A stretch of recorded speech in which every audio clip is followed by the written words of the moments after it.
Hey everyone, and welcome.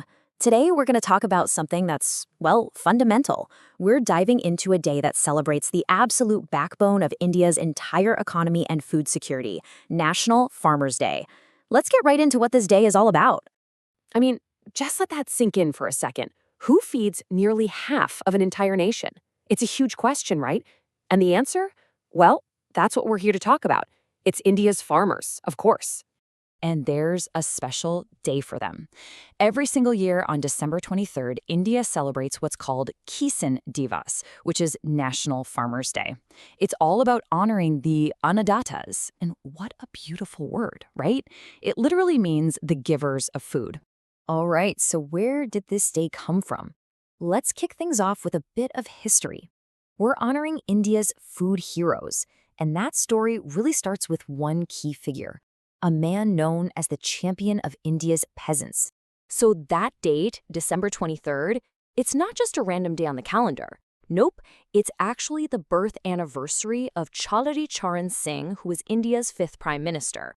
He was this incredibly important leader who fought tooth and nail for the rights of farmers, and that's exactly how he earned that powerful title. Okay, but this day isn't just about looking back. It's also very much about looking forward. So let's dive into our next section, a vision for 2047, and what it means to globalize Indian agriculture. The theme for this year really tells you everything you need to know about that future focus. It's tied to this big mission, the Vikasit Bharat 2047, which translates to Developed India 2047, and it puts a spotlight on something called FPOs. So you're probably asking, what in the world is an FPO? Well, FPOs stand for Farmer Producer Organizations, and here's how they're a total game changer. Think about it. One single small farmer, they don't have a lot of bargaining power, right? But what if they team up? When they join an FPO, suddenly they have collective strength. They can negotiate much better prices. Not only that, but they can pool their resources to tap into global export markets and even get access to modern tech. It's all about bridging that gap from old school farming to the high-tech future. Now, a vision is great, but you need real support to make it happen.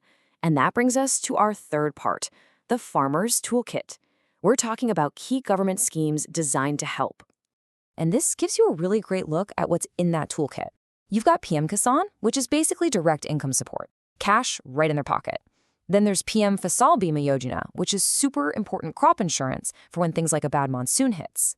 And it doesn't stop there. You've got everything from easier access to credit to help with solar pumps and even these soil health cards that tell a farmer exactly what their land needs. Every single one of these is about lowering the risk and boosting the income for farmers. And the support is also going digital. There's a big push for platforms like eNAM, that's an electronic national market. The goal here is actually pretty simple, but it's also revolutionary. It's all about cutting out the middlemen. Connect farmers directly to their buyers so they get the fair price they truly deserve for all that backbreaking work.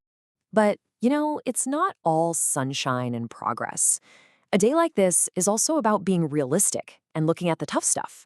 So let's get into that now with Section 4, the real-world hurdles and challenges that farmers are facing right now. 50%. Just let that number sink in. Agriculture is still the single biggest employer in India. We're talking about a sector that supports almost half the country's population. The scale is just staggering. And that's why these challenges are so critical. And believe me, the challenges are very real.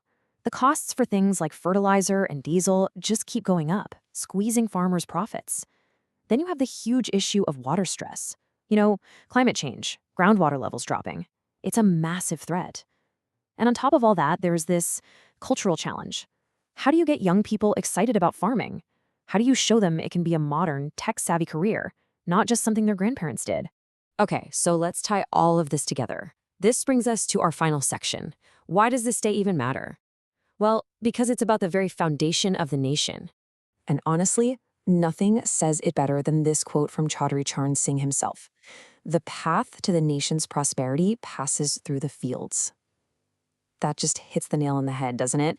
It's this powerful idea that a country's success is directly tied to the health of its farms and its farmers. It's not just about the food we eat, it's about the entire economic engine. And all of this leaves us with one final, really important question to think about. This day is a reminder to celebrate, for sure. It's a reminder to acknowledge the challenges. But maybe most importantly, it's a reminder for all of us to ask, how can we do better? How can we better support the people who turn dirt and water into the food on our tables? Thanks so much for joining me for this explainer.